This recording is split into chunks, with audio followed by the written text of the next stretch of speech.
This is John T for the Boxing Voice, chatting to Too Sharp Denzel Bentley. Denzel, how are you? I'm good, thanks. How you doing? Yeah, I'm really good. Always good to see you, mate. Just been watching you in a bit of sparring there. How many rounds you done today? 10. I've done 10 today, yeah. 10 rounds? Yeah. Some bigger fellas in there, look like. Yeah, one was my weight, the other one was a bit heavier. I think like light heavy. Probably look like a cruiser right now, but yeah. Yeah, he did look quite big.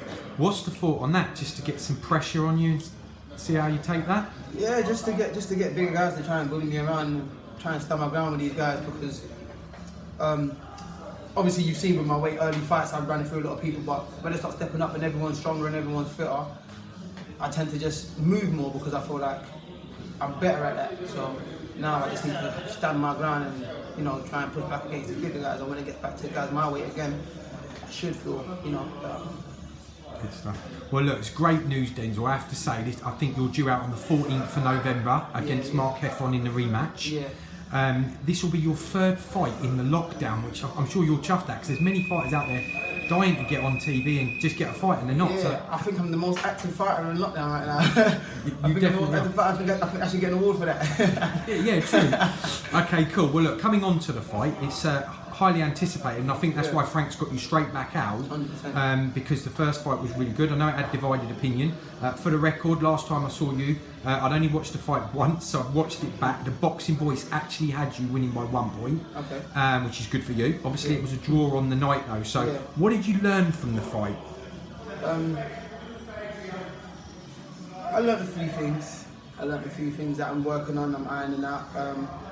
I've realised the judges scored his pressure, because that's the only thing I can come to terms with that, you know, made it a draw. So maybe don't move so much, maybe just be a bit more spiteful with my jab and my shots and stuff. I don't know. I've learned a few things that I don't want to give away too much because I'm working on it, and I don't want to act like, oh, I learned this and learned that, and then fighting that comes and I'm doing the same mistakes. You know what I mean? It looks a bit muggy, but I'm working on these things and I'm trying to iron out these creases. And believe me, I learned a whole lot from that fight. I learned a whole load of experience with it.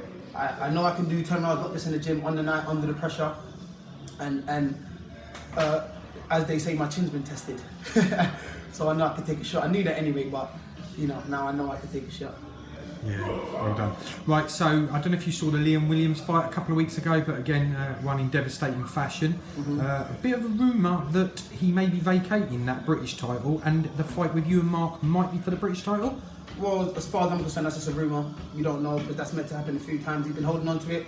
Not sure what he wants to do with it. I don't talk to him. I don't know him. I don't know his ideas and his plans. If he holds it, it is what it is.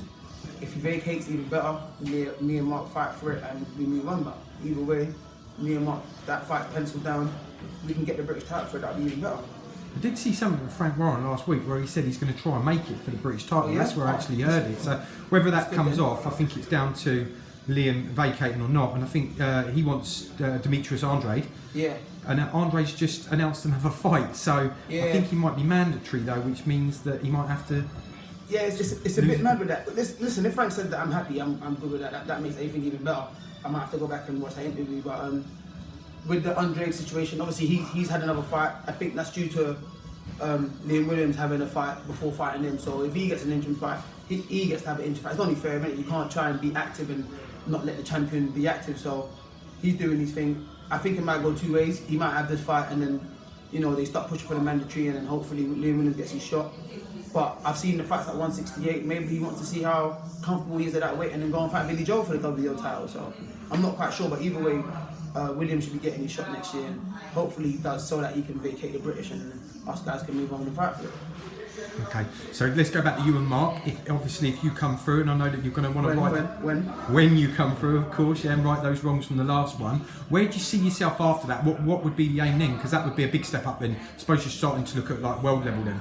Yeah, well, British champion, isn't it? Like if the fight for that British comes off like you said, then I'll be British champion, and then I'll be looking to defend that or move on. You never know. It depends how I feel after the fight, how I perform, how easy or hard it is in the fight before I think about moving up levels. But whatever's next after that, I'll be getting ready for. So after British comes European, and if I don't get a shot at European, then obviously after that is the world level, whichever comes my way. But at the end of the day, ultimately, I want to be a world champion in the sport, but the steps you have to take. I've only had 14 fights, and there's no rush to get to world level. So even if I win that British, who knows, I might even defend it for the whole of next year, just trying to win it outright, just to gain that little more experience in championship fights, where I haven't had that as an amateur or a pro yet. I've had it in the gym. I've sparred everyone in the gym, every gym. I've been down to loads of gyms, I've sparred loads of champions, and I've got good rounds in with them, but doing it on the night is different, as everyone knows. So just getting used to doing it on the night and performing. I think I've heard you've had some really good sparring recently. I mean, I haven't seen it myself, but I think you've had Dazn, who's a light heavyweight. I know you've sparred many rounds with him, but John Ryder as well, is that right? Yeah. I sparred with John Ryder recently. I sparred these guys all before, so to me it's just rounds, isn't it? But I'm getting them in with quality fighters, and they're both good fighters, like you said. Dazn is pushing on. He can fight for the British in his next fight and win. And John Ryder, we just saw what he done against Callum Smith. You know, he pushed him to the edge and almost won that world title. Well, a lot of people think he should have. I think he should have. But so those are the people I'm getting rounds with, and I'm holding my own in there. And I think I'm doing well. But like I said, it's different on the night, and you got to perform on the night under all the pressure and the expectations and stuff.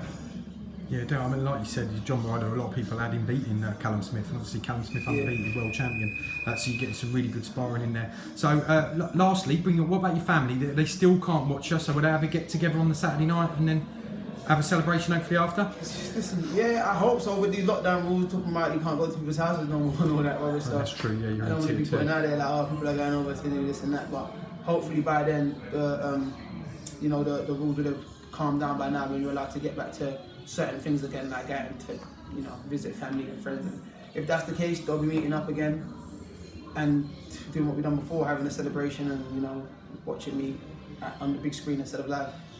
Good stuff. Well, look, as always, great chat and chat. Any shout outs for your sponsors, Denzel? Yeah, man, shout out to Downward Demolition. They've been with me from the beginning, and I really appreciate their help and stuff. They've had me going. They've looked after me well. Shouts out to Ringside, who's also been looking after me with my kit and my gloves.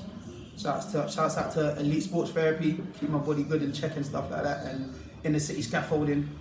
Yeah, man, there's loads, man. Wisdom Beauty, keeps me looking fresh. Apart from fight night, I'm on to you for that. Yeah. But yeah, no, man, we're all good, man.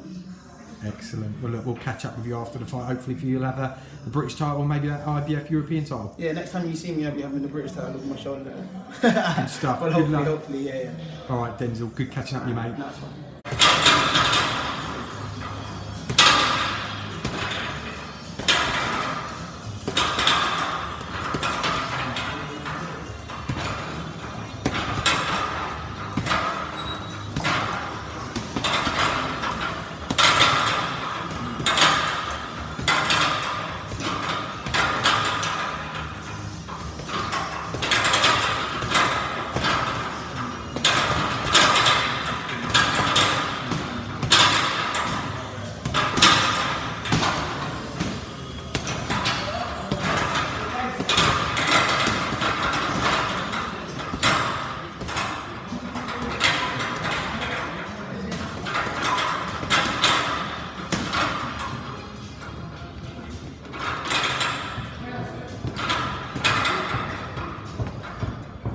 If you enjoyed the video, feel free to hit the like, subscribe, and share. As always, if you want to support us to the next level, head over to the patreon.com/ThaBoxingVoice. We have tons of exclusive, from Border Wars, Entitled, betting shows, the list goes on and on and on. But in addition to that, if you guys have questions for fighters, trainers, and promoters, this is where you can submit them. We will run out, get these questions answered, and put it back on the show just for you guys. Appreciate it. Peace.